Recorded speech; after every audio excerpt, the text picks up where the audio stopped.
BYU basketball coach Kevin Young stirred up controversy with his pointed comments about derogatory chants directed at BYU in their loss to Oklahoma State. And while it simply may have been he misheard what was actually being chanted by the crowd, his comments speak to a bigger issue the Big 12 absolutely needs to address.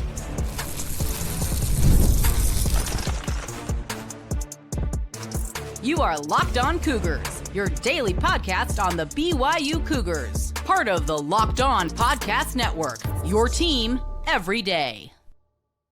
What's up, everybody? Welcome into Locked On Cougars, your daily podcast focused on the BYU Cougars. I'm Jake Hatch, 14-year credentialed media member at BYU, your resident expert and insider, your host here on this show. And as always, thank you for making Locked On Cougars your first listen of the day, and thank you for making Locked On the #1 sports podcast network. Coming up on today's show, we're digging more into the aftermath of Kevin Young's comments about derogatory chants directed at BYU. Was he simply mishearing what the crowd was chanting at BYU? But also, are his comments more of a big picture item that the Big 12 and Brett Yormark in particular, that they need to address? We're going to get into all that ahead on today's show. So let's start out here. Now, a lot of you probably saw what I talked about yesterday about the comments, and I played the comments from Kevin Young after the game, him talking about the fact that he's got 4 young kids and he doesn't really have a good answer for them when they ask him why people rip the Church of Jesus Christ of Latter-day Saints. And as a member of the same faith, I also have at times wondered that myself, but his bigger overarching point got a lot of reaction on social media, as you might imagine. Oklahoma State's fans saying that they were simply chanting "refs a Mormon" instead of "F the Mormons."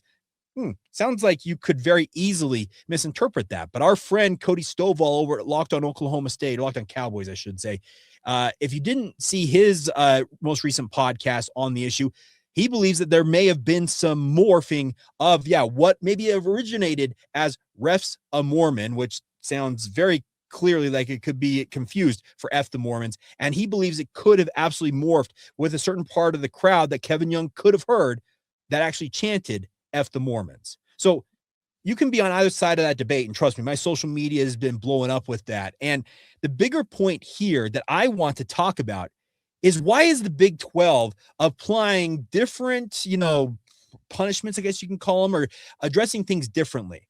Remember, when this first broke out last year in the Colorado game, I was there at Folsom Field when it broke out. In the aftermath of that, obviously, it had the situation in Michigan where a LDS church building was shot up by a man. And that, obviously, in the aftermath of that, they were fined and they were publicly reprimanded, speaking of the Colorado Buffaloes.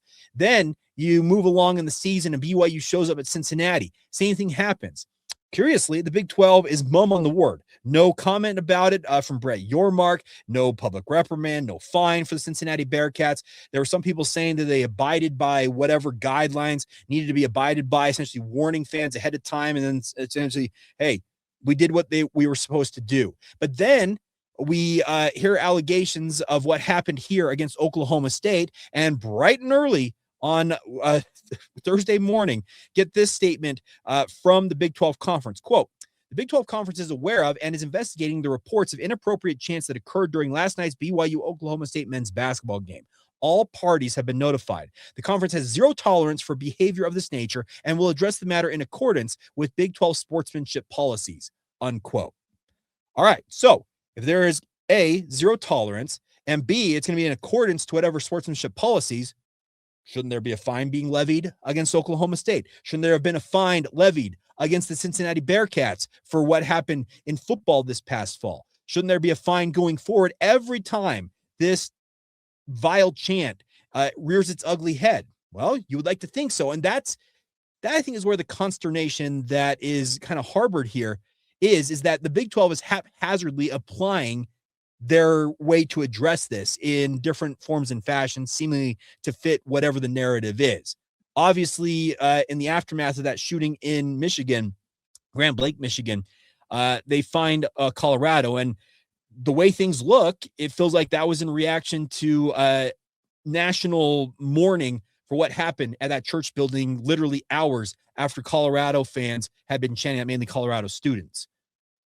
I would like, just for the Big 12, to come out, Brett Yormark or whoever, and address this head on and say, here is how it's going to go down, everybody, and get it across the board to the Big 12 conference and beyond, saying, if this happens, this is what the punishment is going to be. There needs to be a baseline, an understanding of what, A, you do this, B, here's what's going to happen. That I think would really clarify, and I think appease is probably a good term for it, a lot of people who are frustrated by what's going on here with regards to BYU. I'll be very clear. Brigham Young University is very proud to be members of the Big 12 Conference. But if you were to go look at my social media feeds yesterday, trust me, there are Big 12 trolls coming out of the woodwork saying, well, let's get BYU out of the conference. Go back to the Pac-12. BYU's never been in the Pac-12. The bigger point is, bigots are everywhere. Bigots are always going to be around. The situation at hand here is BYU is a member of this conference and obviously deserves to have some modicum of this being addressed. And then we find out not shortly after, but later on in the day from Oklahoma State's president, this quote, I am aware of concerns raised by BYU's coaching staff regarding the conduct of some individuals in attendance at Wednesday's basketball game.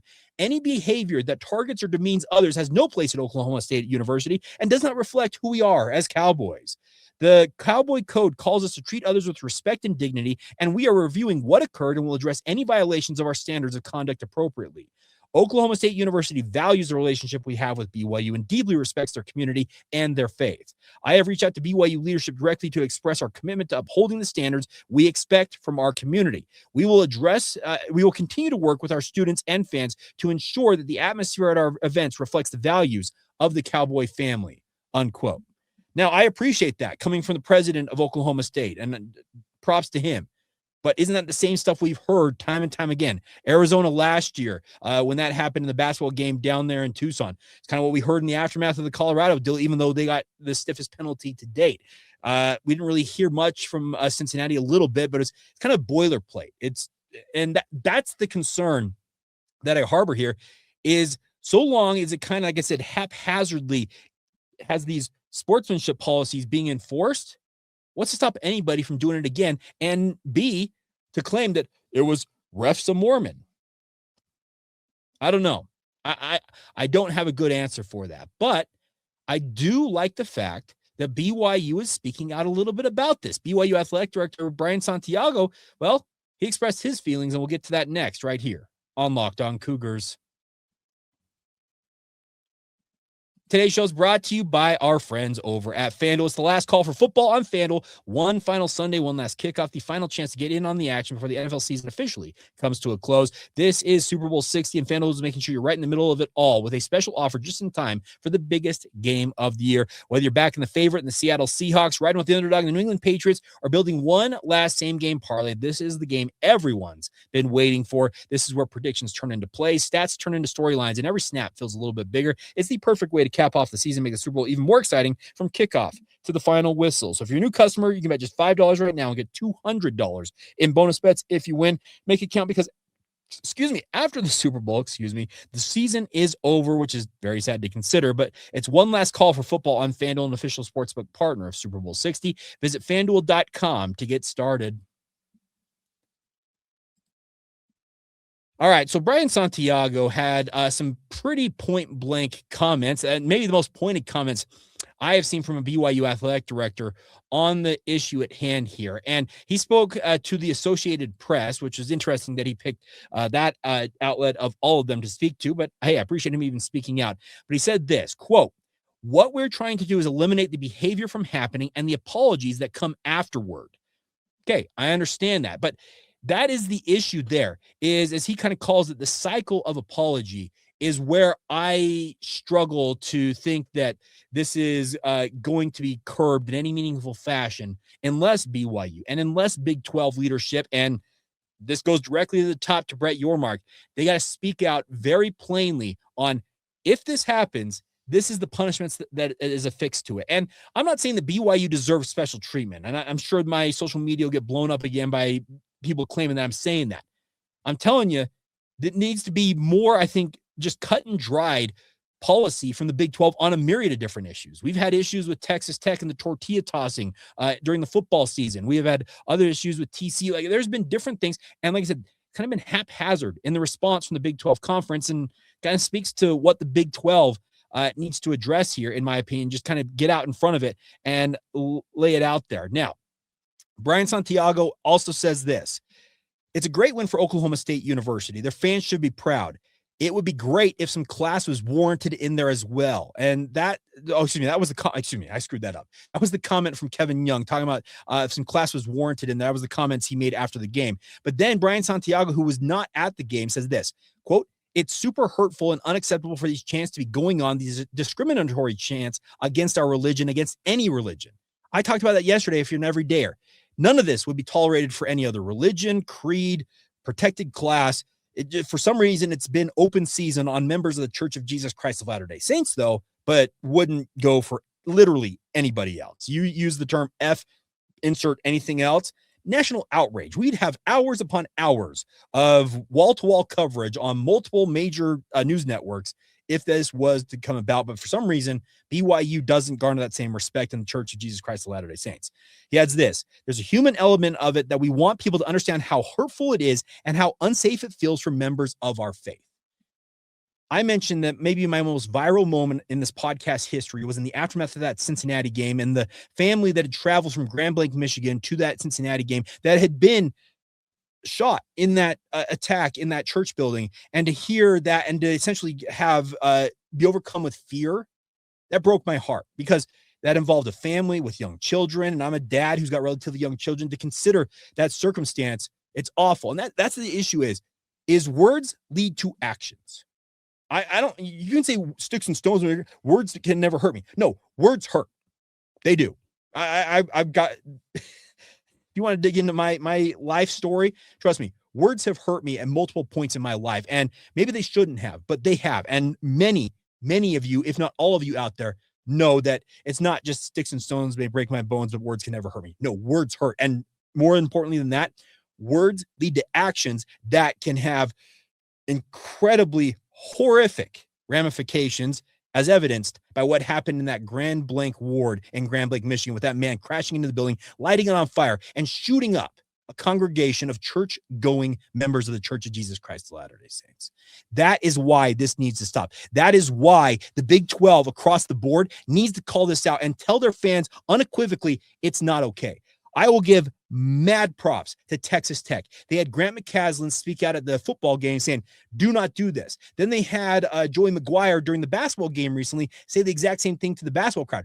Do not cross the line. Be proud about who we are. Speaking of Texas Tech, of Red Raider fans, that I think nipped a lot of, maybe could have evolved with Texas Tech in the bud.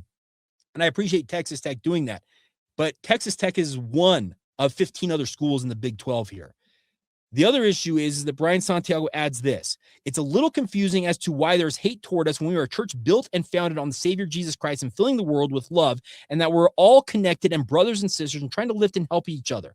Not sure exactly why, but unfortunately in the history of our church, there's been a lot of persecution, and we're going to continue to rise above it. And I appreciate the fact that he's saying we're going to keep doing our thing, but the issue still at hand here is the Big 12 needs to speak out on this and make it very cut and dry as to what punishment will be affixed to this. And yes, I'm calling on member schools in the Big 12 conference to address it, but I need the Big 12. I need Brett Yormark to lead here. That needs to be addressed. And Brett Yormark likely will never, ever have any interaction with me, or very unlikely that he'll even see this podcast. But I believe that there needs to be something done about this, because as I mentioned, BYU is very proud to be members of the Big 12 conference. And we, speaking inclusively of the bigger we, well, we need to be more loving to all around us. Kevin Young talked about it. There's a whole lot of crap going on in this world.